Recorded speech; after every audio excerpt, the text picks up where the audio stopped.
Hello everyone, Rob B here with Rob D, and you are listening to the Property Podcast. And this is going to be an episode you're going to love, because we're going to be talking about one of our property deals. Well, actually, it's Rob D's property deal.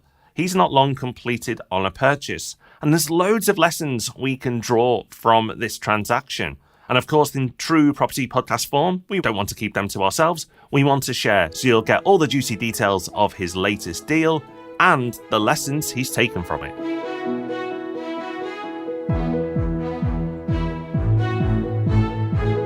Welcome to the Property Podcast, where every Thursday morning property investors come to be informed and inspired. Yes, today is the podcast equivalent of that annoying situation where one of your friends has moved house and you have to go around and pretend to be impressed by all their new kitchen cabinets or something like that. I'm going to be showing off my new purchase. But no, that's not the point. The point of this is to examine the question, how hands-off can hands-off be? Because this was meant to be a hands-off purchase for me. Was it? How much time did it take up? Well, that is what we're going to be finding out in this episode. So it's time for this week's news story. And in this week's episode, we're talking about being hands-off with an investment. But it doesn't seem that our government wants to be hands-off when it comes to property or landlords involved with property. And in this piece from Landlord Zone, the headline reads, Ministers reveal more about rent reform proposals. Rob, when people reveal something, it tends to mean that we do have a bit more information, and information is normally lacking from the government with their proposals. So what have we got here? Well, you may be disappointed to learn this is not the conventional use of the word reveal, because what this actually is restating something that they've been saying they're going to do for years. And that's actually a couple of things. One is a national landlord register, and the other is a lifetime rental deposit scheme. So the first of those is the requirement to nationally register yourself as a landlord so the government knows who all the landlords are. So there's all kinds of local schemes for HMOs and things like that, but this would be operating at the national level like it currently does in Scotland.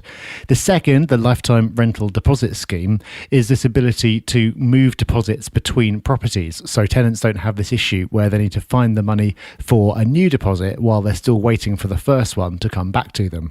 Both of these policies have been talked about for ages, but this seems to be the minister saying that they're back on the agenda again. Understandably, they've been sidetracked with other matters for the last couple of years, but now they're saying, no, this is going to happen. But there is no more detail than that, Rob. All they're saying is that they're going to start the process at some point next year, which means we don't have any more detail now, and we're probably not going to see either of these come to fruition, if indeed they do, for a good couple of years yet. Oh, well, we'll commit then to carrying on the podcast for at least a good couple of years yet. So when the full information and details are revealed, then you will get that full information and detail. And remember, each month we do the market updates as well, where we collect all the news from each and every month, and we've got one of those episodes coming up soon as well. Now, I know this episode's going to get a lot of downloads because everyone likes to get into the detail of a deal, get behind the scenes, get the reality of what's happening.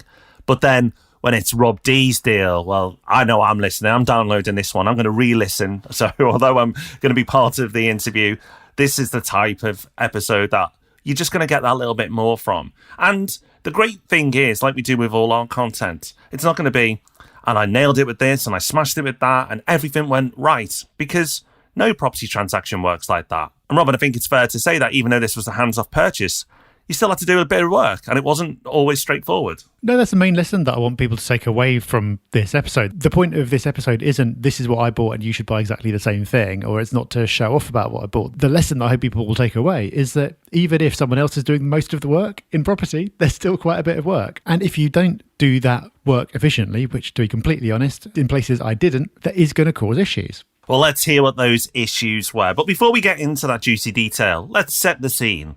What did you buy? And most importantly, why? I'm sure it wasn't just a random process where you closed your eyes and clicked on Rightmove and saw what you got. So I'm taking that you put a little bit more thought into it than that. I did, but I wasn't actually planning in particular to buy anything at the time. I was open to opportunities, but I certainly wasn't planning to buy a 2-bedroom flat in Horwich. Mainly because I'd never heard of Horwich, so it really would have been quite difficult for me to do so. Turns out Horwich is in Bolton, by the way. But this was a deal that came my way through Property Hub Invest, which is one of the businesses that we run. And Rob, another Rob, not this Rob, who is involved in that business, came to me and said, we've got this deal. This is one of the best I think we've ever done in all my years here. He says that every week, though. Yeah, he is very enthusiastic, but he was particularly excited about this one. And I could very quickly see why. What attracted me to this was a couple of things which are both linked. So it's a 2-bedroom flat in a small development, but it's super duper high spec. The quality of the finishes is absolutely unbelievable. The quality is just among the best that I've seen anywhere, including in major cities. And yet it delivers a really high yield.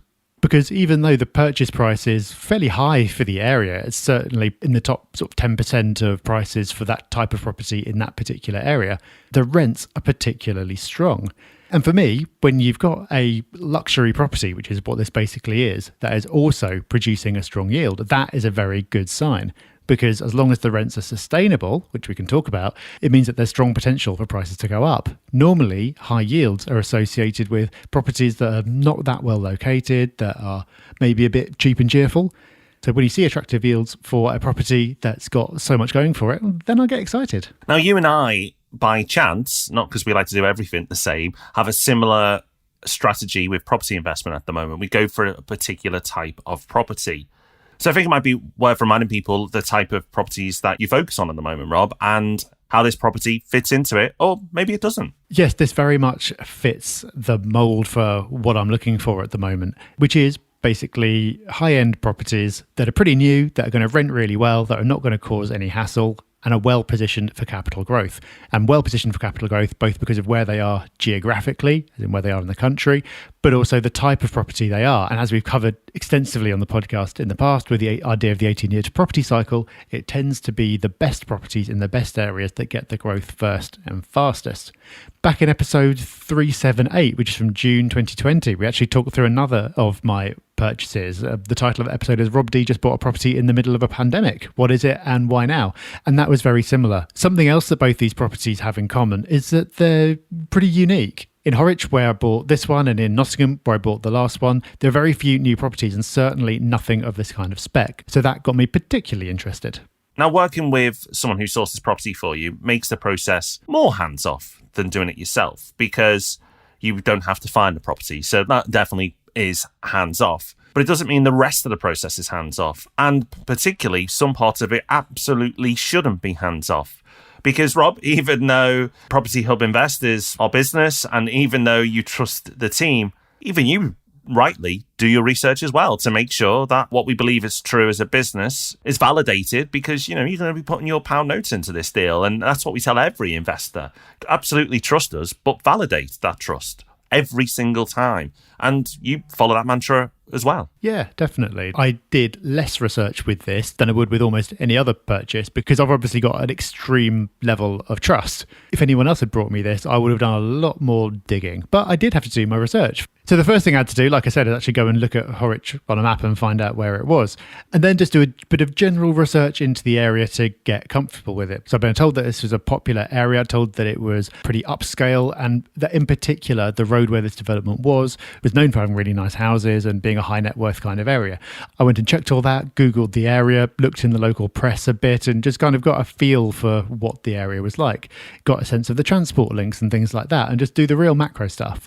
Then coming down to the property itself, there are a couple of obvious things that I wanted to validate. One, of course, was the purchase price, and the other was the rent that it could achieve. Both of those could have been really tricky in this particular case because it's a unique property. And having a unique property is good, but it also makes it difficult to calculate how much you should be paying. If you've got a whole row of terraced houses and they're all basically the same, then you've got easy comparables. But when you've got something which is of a completely different spec from anything else locally, it's hard. Fortunately, in this case, there had been other units sold on the development recently, which meant that I was able to validate the discount that I was getting. You do have to be careful with discounts because you never quite know how the original pricing was calculated. If you've got a discount from sales that have already happened on the same development for the same type of unit, then that's about as good a sign as you can get. So that was actually pretty easy. The rental was also easy because conveniently the property was tenanted. So it wasn't just a case of, oh, well, we reckon someone will pay this amount of rent. Someone was actually paying it right then. Now, there was still an element of, well, okay, well, what if that was just a one-off? What if the market has softened since then? And that kind of factor. So I did go onto Rightmove, do some searches, see how long properties were staying on the market for around there and all that kind of thing. But really, in terms of research, the main things I wanted to dig into after the area, which were the value and the rental, conveniently, were really easy. Okay, so let's move on to the buying process. And the buying process for everyone will always involve legals. But the majority of people will use a mortgage, some form of leverage. And Rob, that was the case here because we talk about the power of leverage all the time. So it'd be a bit crazy if you didn't get a mortgage. Yeah, definitely. No doubt about that one. The only reason that I would use cash would be if it was necessary to get a deal particularly quickly or to do a refurb before mortgaging it. But in this case, none of that applied. So I was always going to be contacting my broker straight away. So again, bearing in mind that you're trying to set this up to be as hands-off as possible, you've used a broker. And again, something that we bang on about all the time, that whether you consider you're a hands-on person or hands-off type investor, we strongly recommend that you use a mortgage broker because just looking at a best buy table is not going to work. The majority of the time, you'll end up creating yourself with more work, more hassle, and probably not in the best product possible. So working with a broker is something that we always do without exception. So you've worked with your broker, someone you've worked with for many years. So take us through that process. Even though you've worked with them multiple times, and even though they know you still got to do a bit of paperwork. You've still got to put a bit of effort into this point. Yeah, so the first thing that I did before committing was actually show them the details and run the details past them. Because like you said, Rob, looking at a best buy table isn't going to cut it because not all lenders are going to lend on all properties for all people. The products that are going to be available to you, it's an interaction between you and the property. And having a broker who you've worked with for a long time helps because they know you and your circumstances. It could have been that there was something about this particular development, whether it was the size of it or the materials used, or I don't even know what, that could have meant that my mortgage options would have been more limited than I'd realised. First thing I did was to send them the basic details and say, what do you think? And they said, yeah, fine, don't see any reason why you shouldn't have a wide range of choices on this. So that was great. So then after I moved ahead, I then told them, and it was time to choose a product.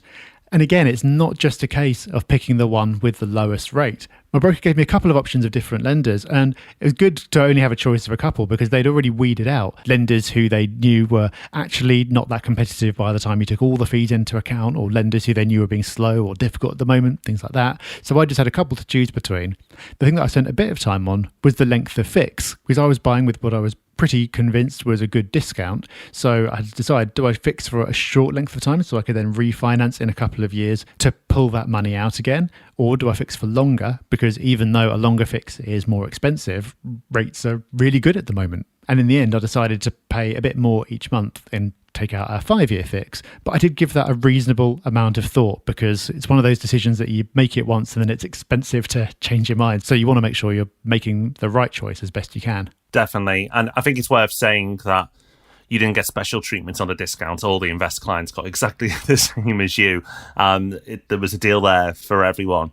I think also just touching on it, where we are in the market right now, just generally, whether you work with someone like Property Hub Invest or any other, sourcer, or putting your own deals together, we've said this before, but it's worth saying again. If you can get any level of discount in this market, then obviously do your research like Rob's talking about, but jump on it. Like, discount is incredibly hard to come by at the moment. Property Hub Invest is not bringing enough deals through. In fact, could have got cross with you, Rob, for taking one because that meant someone else missed out. But it's hard right now. I think it's just worth coming in and addressing that because people are going to be listening to this and go, what, you got a discount? But yes, you did, but it's not easy. And I think it's just worth recognising that. So the mortgage part required, you sign in a few docs, digging out bank statements, all that type of stuff. But then you've got the legal process. And again, with a solicitor you've worked with before, so that helps because you've got that relationship. But a lot of work here, and it really is a lot of work, the legal process, even with a good solicitor, because, you've got multiple parties involved, but also it's just so laborious. Like, there's so much involved. And, one day, hopefully in a not too distant future, someone's going to crack this with tech at least. You might not be able to change the whole process, but surely soon someone can make the legal process easier because it's hard. There's no point in dressing it up any other way, Rob. It's hard, it's painful and slow. It's all those things. It's really annoying. And there are so many random things that you have to do that you might not have realised that you have to do. So in fact, before even going into legals, I had to actually get the mortgage offer. And to do that, I had to satisfy them about my income. And because my financial situation is not straightforward, I'm not an employee, I had to dig out all kinds of documents. I had to get my accountant to write a letter. So even though working with great professionals, broker, accountant, solicitor, there's still quite a bit that needs to be done to coordinate between all those people. Then going into the legals, I had to prove the source of my funds, which involved digging out bank statements, going back a blooming long way. And also, even though I'd worked with this solicitor before, my wife, who I was buying jointly with, hadn't. So she had to go in person to the solicitor, which wasn't particularly local, to get those checks done, which delayed things a little bit. And each of those things that needed to be done, and probably about another 10 that I've forgotten because it was all pretty small, they are all small individually, but it adds up to a reasonable amount of time. And so I think if you are going into a purchase, if it's a hands-off purchase, you can't go into it thinking, oh, well, there's nothing for me to do, because there absolutely will be. And if you're sourcing your own deals, then when you get to the point of having your offer accepted, it's very tempting to think that the hard work is done, but that's not necessarily the case. There's still more to go. So getting into this deal, Rob, you were fortunate enough to have a tenant already in the property, which is great. You know where you stand from a yield point of view from the beginning. But it also means more research, because you just don't go, oh, great, I've got a tenant. You need to do a bit more work if you are in that fortunate position, because you need to make sure that the tenant is a good tenant and the agreement that they've signed is rock solid. Yeah, it's just more information that the solicitor needs to try to get from the vendor. So we needed to get hold of the actual tenancy agreement, needed to see proof that the deposit had been protected correctly, and wanted to see proof that the tenant had actually been paying, wanted to get a rent statement to show that they were up to date. That took forever. I don't know why it took so long, but for some reason getting the vendor to cough that up was quite a challenge. It went on so long, I thought they were hiding something and they just didn't want to say, but actually they were just being inefficient. But again, that's one of those things where you've got solicitors on the case, but you still need to get involved and do a bit of back and forth between the agent and the solicitor and the vendor maybe, and put a bit of work into getting what you need. Because like you said, Rob, hopefully someone will solve this with tech at some point, but at the moment it is just a very manual process of getting lots of bits of paper together. But then finally, that was all done and it was time to transfer the funds. But again, that's something that takes some time. In this particular case, I had to sort of spend about a week moving money between accounts and then transferring a certain amount to the solicitor every day because I had transaction limits. But in some cases, it could be calling up and setting up a CHAPS transfer. It could be going into a branch if you absolutely can't avoid it. But all these things take time and you need to be prepared for that.